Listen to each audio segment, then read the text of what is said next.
Sivaya Nama, Tiruchitrambalam. Welcome back to our special program on Agni Nakshatram. In this series, we are also discussing about some food varieties which can naturally cool our body system. Now, today we are going to make a dessert variety.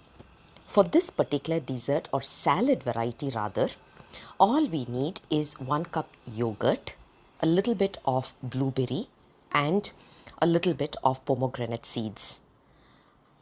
The earlier night itself, we have to soak a little bit of chia seeds and badam pisin, which is nothing but the almond gum. Once you soak it overnight, you will get in this particular consistency. After that, add the blueberries along with the yogurt and the pomegranate seeds. Mix well. This is already sweet in nature, natural sweetener. So you don't have to add anything. But if you feel a little bit more sweet will be more tasty, you may choose to add either jaggery or you can add the raw sugar. I'll come back again with the next variety very soon. Until then, Sivaya Nama, Tiruchitrambalam.